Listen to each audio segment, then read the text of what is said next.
បាទជំរាបសួរបងប្អូនទាំងអស់គ្នាបាទសូមស្វាគមន៍មកកាន់កម្មវិធីរបស់ខ្ញុំម្ដងទៀតហើយអូច្រឡំកម្មវិធីអី channel របស់ខ្ញុំម្ដងទៀតហើយអូខេបងប្អូនអីដោយសារតាខ្ញុំជាប់មាត់ជាមួយនឹងកម្មវិធីទៅបានជាចិត្តតែនិយាយកម្មវិធីហ្នឹងណាតាមពិតខ្ញុំអត់ទាន់មានកម្មវិធីផ្ទាល់ខ្លួនទេគ្រាន់តែមាន channel ដើម្បីនិយាយអំពីរឿងមនុស្សឬក៏រឿងដែលបងប្អូនដែលបានកើតឡើងឬក៏គាត់បានចែកម្លែកដល់ខ្ញុំតែប៉ុណ្្នឹងឯងអូខេសម្រាប់បើសិនជាខ្ញុំបង្កើតនៅកម្មវិធីតើបងប្អូនគួរតែឲ្យខ្ញុំដាក់ឈ្មោះអីបើសិនជាបងប្អូនថាអូដាក់ឈ្មោះនេះទំនងដាក់ឈ្មោះនេះមើលទៅវាលក្ខណៈថាអូស៊ីជាមួយនឹងការនិយាយរបស់ខ្ញុំឬក៏ការធ្វើវីដេអូរបស់ខ្ញុំណាសូមបងប្អូនជួយ comment មួយមកបាទមុននឹងចូលដល់សាច់រឿងរបស់យើងខ្ញុំបានមានការសប្បាយរីករាយណាស់ដែលបានធ្វើវីដេអូចែកម្លែកដល់បងប្អូនទាំងអស់គ្នាហើយបើសិនជាខ្ញុំនិយាយទៅវាមានការខុសឬក៏អក្ខរាប្រត់នៅពាក្យសំដីត្រង់កន្លែងណាសូមបងប្អូនជួយ comment ប្រាប់ថាអូខេខុសកន្លែងនេះហើយជួយកែអីចឹងណាបើខ្ញុំនិយាយទៅវាខុសបងប្អូនបាទបងប្អូនសុខសប្បាយអត់ឡាយតារៀបរាប់អំពីគោលបំណងឬក៏និយមនៃពីមុនតិចទៅធ្វើឲ្យអត់បានសួរសុខទុក្ខបងប្អូនចឹងណាបាទជាបន្តទៅទៀតនេះខ្ញុំនឹងលើកយករឿងមួយដែលរឿងហ្នឹងវាកើតឡើងផ្ទាល់សម្រាប់ខ្ញុំហ្មងដល់បងប្អូនថាអូអស់មានអីនិយាយហ៎ទើបតែបានវីដេអូទើបតែបានជាអេពីសូតទី8ក្នុងអេពីសូតហ្នឹងទី8ហើយជាអេពីសូតមុនខ្ញុំលើកយករឿងដែលបងប្អូនយកមកនិយាយនឹងអត្ថបទសម្រាប់ការគាត់ជួបរឿងដែលផ្ទាល់ឬក៏គាត់បានជួបផ្ទាល់នឹងគាត់យកមកចែកម្លែកដល់ខ្ញុំចឹងណាតែនៅក្នុងអេពីសូតទី8នេះសូមលើកយករឿងខ្លួនឯងម្ដងបើនិយាយរឿងខ្លួនឯងម្ដងមើលតើវាក្បោះក្បាយមិនណាបងប្អូនមើលកាលហ្នឹងខ្ញុំវាបាក់ចូលសាច់រឿងតិចរឿងខ្លួនឯងឥឡូវចេះទៅកាលហ្នឹងកាលឆ្នាំ2009ខ្ញុំនៅតូចដែរកាលហ្នឹងក្នុងគ្រួសាររបស់ខ្ញុំប្រកបមុខរបរស្ងោរនំវិចនំលក់នៅក្នុងរដូវកាលបុណ្យភ្ជុំបុណ្យចូលឆ្នាំអីឬក៏បុណ្យប្រពៃណីអីធម្មតាគឺផ្ទះខ្ញុំនឹងវិចនំលក់អីចឹងណាវិចដូចជានំសមនំចេកលក់តាមផ្ទះឬក៏តាមផ្សារប៉ុន្តែសម្រាប់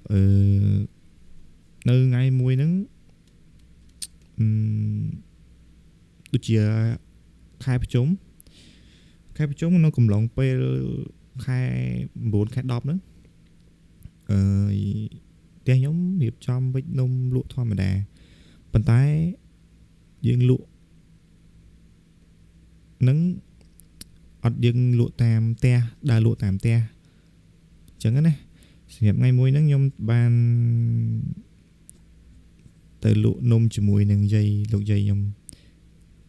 មកដល់សប្តាហ៍ថ្ងៃហ្នឹងគាត់នៅសប្តាហ៍ថ្ងៃហ្នឹងខ្ញុំទូចខ្ញុំដើរទៅតាមគាត់អញ្ចឹងលក់នំតទៅពេលថ្ងៃមួយហ្នឹងវាលក់ទៅវាជ្រុលម៉ោងចូលបងដល់ពេលយប់អញ្ចឹងក៏ធ្វើម៉េចបើជ្រុលអីលក់ឲ្យអស់ហ្មងទៅលក់នៅកន្លែងទីប្រជុំជនហ្នឹងហើយតែមួយនៅហ្នឹងគឺមានដូចជាគេលក់បុកល្ហុងលក់សាច់គោអាំងអញ្ចឹងណាហើយនៅហ្នឹងគេមានដូចជាលេងល្បែងលេងអីគេលេងបៀនិយាយចំទៅលក់កន្លែងវងបៀបន្ទាប់ពីខ្ញុំលក់នំអស់មួយលោកយាយរបស់ខ្ញុំម៉ោងខ្ទង់ជា មកខ្ទង់ជា9ជាង9ជាង9កន្លែងហ្នឹងខ្ញុំត្រឡប់មកវិញហ្នឹងក៏បានប្រូគ្នាពីអ្នកយាយចៅអញ្ចឹងណាប្រូគ្នាមកពីហ្នឹងធ្វើចេះទេចុះខ្ញុំក៏និយាយពីអនាគតខ្លះក្តីសម័យចង់ធ្វើអីអូអញ្ចឹងណាថាអញ្ចឹងជ័យគាត់ថាខំរៀនខំអីទៅដើម្បីសម្រាប់ក្តីសម័យកុំដើរធ្វើជាក្មេងមិនស្ដាប់បង្គាប់ម៉ាក់ឪឬក៏ដើរតាមផ្លូវខុសអីចឹងណាភាសាគ្នាដល់កន្លែងមួយ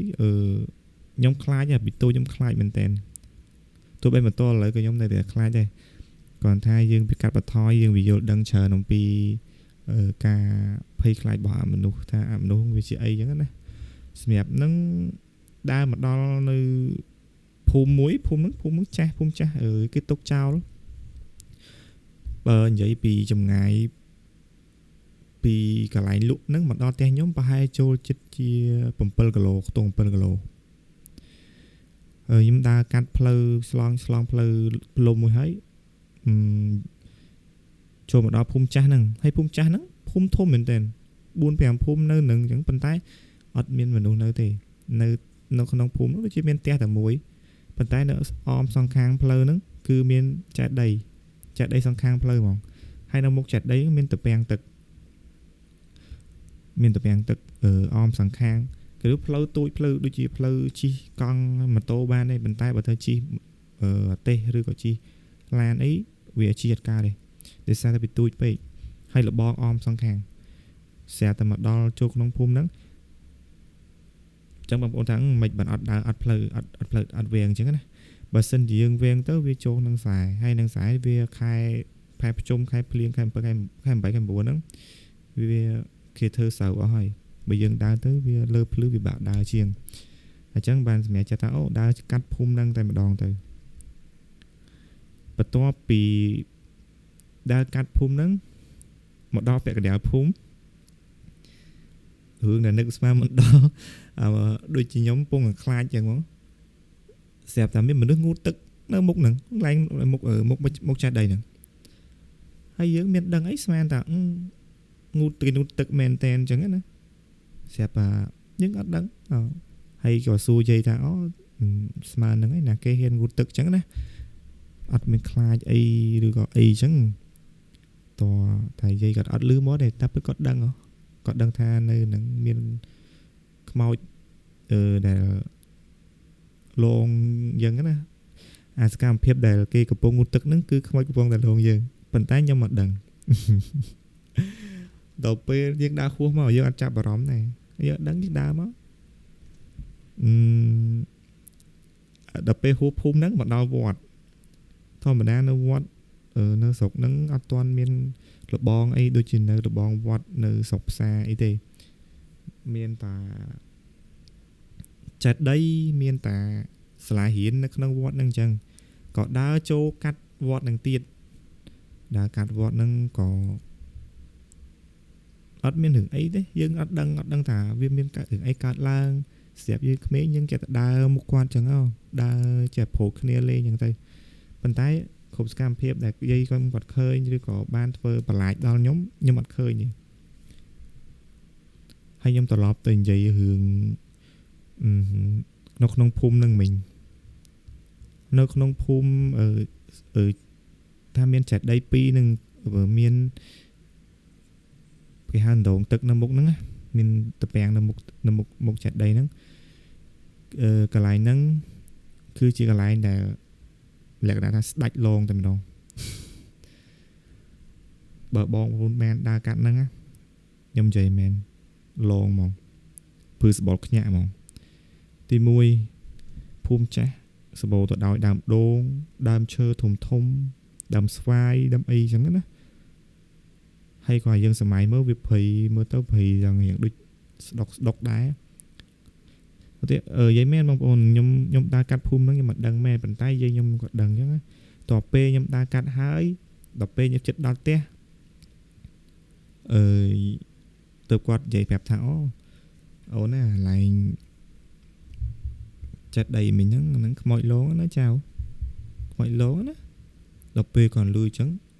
ខ្ញុំ pushable ខ្ញាក់ទៅខ្មោចលងហើយលងធ្វើងូតទឹកចឹងយកមិនខ្លាចបើលងធ្វើងូតទឹកចឹងអត់ខ្លាចទេក៏និយាយប្រាប់គាត់ថាធម្មតាថាកន្លែងហ្នឹងបើសិនជាកៅពីមនុស្សចាស់ដែលមានស្មារតីរឹងមាំឬក៏ខ្លាចអីអូតាហ៊ានចូលក្នុងតំបន់ឬក្នុងព្រៃហ្នឹងក្នុងភូមិហ្នឹងមកវិញនឹងឈឺជ្រុះសក់ឯណាចៅជាពិសេសម៉ោងដូចជាពេលថ្ងៃត្រង់ម៉ោង12ហើយនិយាយមែនម៉ោង12ថ្ងៃត្រង់នៅអ្នកចិត្តខាងនៅម្ដុំហ្នឹងគេអត់មានដែរធ្វើដំណើរកាន់ហ្នឹងឯងដោយសារតែគេខ្លាចឃើញនៅពួកអមនុស្សដែលចេញមកហើយអីឬក៏ធ្វើដំណើរអញ្ចឹងណាធម្មតាចាស់គាត់បានប្រាប់ថា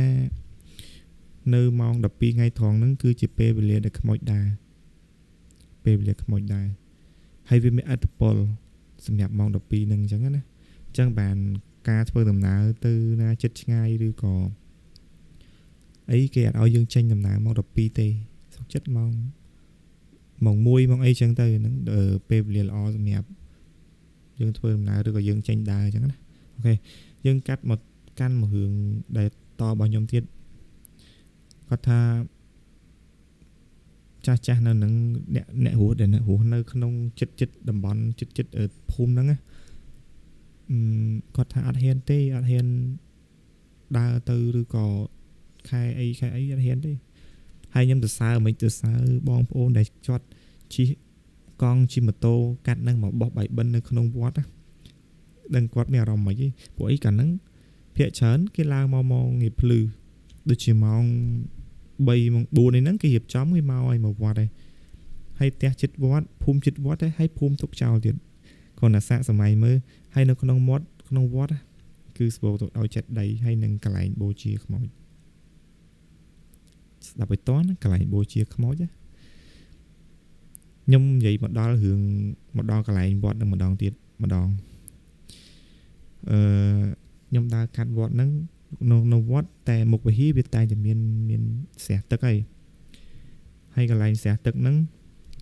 គឺជាកន្លែងដែលយកមនុស្សហូតមនុស្សហ្មងកាលពីឆ្នាំ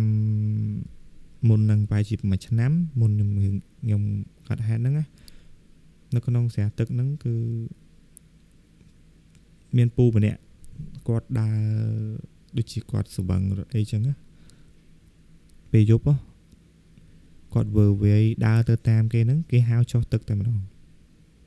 អាហ្នឹងបើតាមប្រពន្ធរបស់គាត់និយាយណាគេជន់ប្រពន្ធគាត់របស់គាត់ជន់អារៈជន់អីមើលថាអូប្តីគាត់ស្លាប់មូលហេតុអីឬក៏មានគេធ្វើបាបឬក៏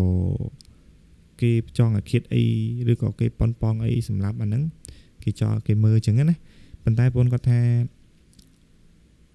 ប្តីគាត់នឹងស្លាប់ដោយសារតែមានគេហៅគាត់ទៅលេងនៅហ្នឹងពេលគាត់ស្វឹងហៅទៅលេងដើម្បីបានគ្នាព្រោះគ្នាលេងអញ្ចឹងហើយគ្រាន់តែខ្ញុំគិតក៏ខ្ញុំពឺសបល់ដែររឿងហ្នឹងបានផ្ទុះមកដូចជាមួយរយៈហ្នឹងផ្ទុះរឿងហ្នឹងខ្លាំងមែនតែនហ្មងតថ្នាក់វិចារអធិការវត្តហ្នឹងគាត់ជួលជួលអីមកកាយអាហ្នឹងចេញឲ្យស្អាតហើយcảក្នុងកាលសពរបស់ពូហ្នឹងរយៈពេលមួយអាទិត្យទើបអាចហៅសពឃើញតអណ្ដែតមកស្ពីងហើយអណ្ដែតហើយវាអត់នេះទេវានៅក្រោមអាកក់ហ្នឹងនៅក្រោមស្មៅហ្នឹងវាអត់ឡើងមកលើទេណាបាទវាទុកតនេះចឹងទៅពេលហើយចាអធិការគាត់បានឥឡូវក៏សម្អាតស្អាតអស់ហើយឥឡូវវត្តហ្នឹងក៏អត់ទាន់មានខ្លងលបងពីខាងកើតវត្តហ្នឹងដែរហើយឥឡូវកាន់តែសាហាវទៀតបើតាមម្នាក់គាត់រស់នៅចិត្តវត្តហ្នឹងគាត់ថាឲ្យតែថ្ងៃសិលដឹងតែប្រតិកម្មមានលក្ខណៈថាគេចេញដើរឬក៏ធ្វើឲ្យអ្នកស្រុកភូមិនឹងខ្លាចហ្មងអត់ហ៊ានគ្រាន់តែម៉ោង7មិនតាន់គេឡើងលើផ្ទះហើយគេចូលដេកហើយដោយសារតែវាលើវាសបោ ដោយសារតែវាមិនបងប្អូនវាហូតច្រើនអ្នកហូតហើយបូជាខ្មោចអនាថាខ្មោចតៃហោងអីមកបូជានៅនឹងអស់ខ្ញុំសរសើរមែនខ្ញុំសរសើរលោកបងបងប្អូនដែលនៅវត្តហ្នឹងណាគេចំណាំឃើញលោកទៅរៀនធរនៅព្រៃនៅឡៃដុតខ្មោចហ្នឹងអូបើសិនជាខ្ញុំវិញខ្ញុំអត់ហ៊ានទៅទេនិយាយថងមកគេថាចេះដែរគេថាទៅរៀនធរនៅនឹងស្ងាត់ស្រួលដើម្បីឆាប់ចេះមែនពីមុនចាស់និយាយថាចឹងមែនប៉ុន្តែសម្រាប់អូកែលោកគាត់មានលោកមានព្រះអង្គគាត់មានមន្តអាគមឬក៏ធរអីសម្រាប់ឲ្យខ្មោចខ្លាចចឹងណាតែសម្រាប់ខ្ញុំអត់ទេអូខេមកយើងដូចជារៀងវែងឆ្ងាយទៅហើយស្អាតតាខ្ញុំលើករឿងដែលថាដើរកាត់វត្តនឹងហើយមាននៅក្នុងស្រះទឹកហ្នឹងមនុស្សស្លាប់នៅនឹងអញ្ចឹងណាយើងត្រឡប់មកកាន់បន្តទៅដំណើររឿងយើងវិញម្ដងទៀតបន្ទាប់ពីខ្ញុំបានដើរទៅកាត់ហ្នឹងនិយាយគាត់បាននិយាយប្រាប់គឺខ្ញុំព្រឺសបល់ហើយខ្ញុំខ្លាចមែនតើឥឡូវសម្រាប់ចិត្តបងប្អូនឬក៏បងប្អូនគាត់ថាបើសិនជាយើងដើរកាត់កន្លែងអញ្ចឹងវាកន្លែងហ្នឹងណាគឺពុបពេញទៅដោយខ្មោចលងឬក៏រឿងរន្ធត់អីផ្សេងតែគេធ្លាប់ដឹងធ្លាប់ជួបប៉ុន្តែយើងអត់ធ្លាប់ជួបយើងអត់ចាប់ដឹងថាអូកន្លែងហ្នឹងខ្មោចលងខ្លាំងឬក៏កន្លែងហ្នឹងសាហាវអីចឹងណាតែពេលយើងអត់ធ្លាប់ជួបគឺយើងអត់ដឹងទេឃើញអត់ដូចខ្ញុំអញ្ចឹងជាក់ស្ដែងដូចខ្ញុំអត់ដឹងថាអូកន្លែងហ្នឹងវាជាកន្លែងដែលសាហាវខ្មោចលងសាហាវកន្លែងខ្មោចតៃហោងអីអត់ដឹងផងនេះគឺខ្ញុំចង់ចែកម្លែកមួយថាបងប្អូនដូចខ្ញុំអត់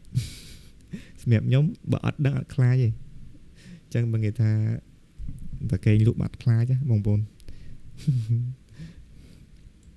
ហើយបើត្រឡប់មកវិញដូចជារឿងហ្នឹងមានតែប៉ុណ្ណឹងខ្ញុំដូចជាអត់សូវ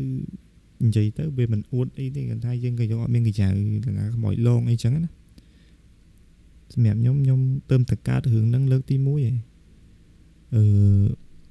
លងហ្នឹងលងធ្វើងូតទឹកអីចឹងធ្វើមិនខ្លាចនិយាយលេងទេខ្ញុំអត់ដឹងខ្ញុំមានអារម្មណ៍ខ្លាចមែនបាទជាចុងក្រោយខ្ញុំអត់មានរឿងអីទៀតទេគ្រាន់តែខ្ញុំចង់សំណូមពរដល់បងប្អូនជួយចុចបេះដូងជួយចុចមេដៃនិង comment ផងនិងជួយចុច subscribe ផងដើម្បីជាកម្លាំងចិត្តសម្រាប់ខ្ញុំស្វែងរករឿងនិងដូចនៅអេពីសូតមុនខ្ញុំចង់និយាយថាខ្ញុំចង់បង្កើតនៅកម្មវិធីហើយនឹងខ្ញុំចង់ហៅបងដែលគាត់មានបទពិសោធន៍នឹងការនិទាននិយាយរឿងដែលគាត់បានជួបកន្លងមកអញ្ចឹងណាដូចខ្ញុំបាននិយាយថាខ្ញុំចង់កាត់កម្មវិធីអីមួយអញ្ចឹងណាតែជាចុងក្រោយខ្ញុំបើសិនជាបងប្អូនប្រាប់ថា channel របស់ខ្ញុំធ្វើជាកម្មវិធីអីអញ្ចឹងឈ្មោះអីតំណងបងប្អូនសូមជួយ comment នៅខាងក្រោមមកណាដើម្បីខ្ញុំធ្វើតាមបងប្អូនហើយជាចុងក្រោយខ្ញុំសូមពាក្យលើកទឹកចិត្តអ្នកមួយបងប្អូនបាទអត់មានអីទៀតទេជំរាបលាបងប្អូន